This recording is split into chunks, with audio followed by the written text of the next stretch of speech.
This would be Darcy on WBEN. Hello, Darcy. You're on.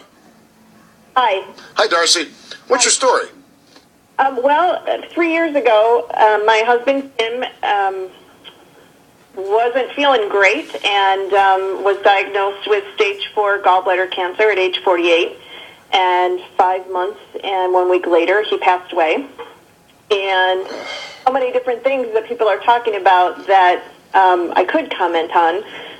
You were talking a lot about Jill, and we used a website called Caring Bridge to journal what was happening while it was happening.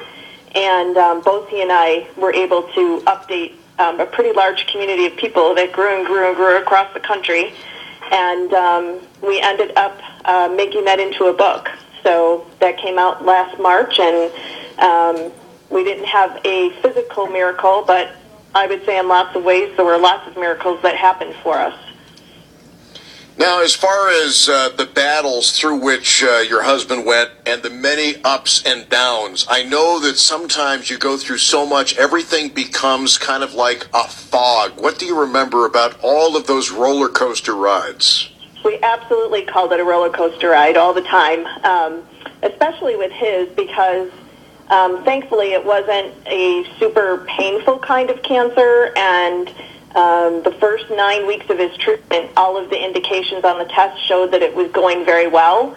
And then we found out after his CAT scan that it was not going well at all. And, for example, in August of that year, we got news on a Friday that the cancer had spread. By Monday, he was hospitalized. They told us he would either rally or have 24 hours left. And by that Friday, he was back at work full-time. So wow. That was the kind of roller coaster we lived on. Well, how are you doing? How are you doing now? You lost your husband to this disease, and how has life dealt with you since then? Well, like I said, it actually, the entire diagnosis and the illness really transformed us. It was the best 5 months of our lives, even though it was the hardest. And it has turned my career around. I now do speaking engagements all over Western New York, talking about how to be a patient advocate, how to be assertive for all those things that you were talking about. For instance, we had great health insurance.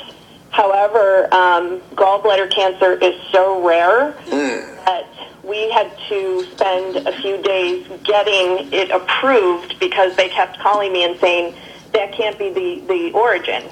And I say, yes, it is.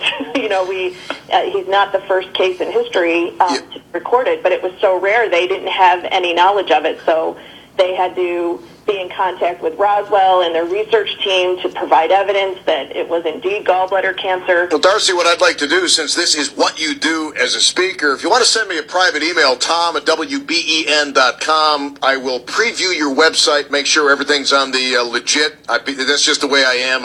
I'm uber control freak and anal. Just about what I put on my webpage is a link. So I'd be happy to put a link up for you to, as a speaker, to tell people how to be their own advocate and how to advocate for people they love. Because a little bit of intelligence and a little bit of knowledge can go a long way in increasing the benefits of your, not the benefits because people think that's a payment, a check, increasing the positive experience you have with your doctors and the bettering the questions you're able to ask.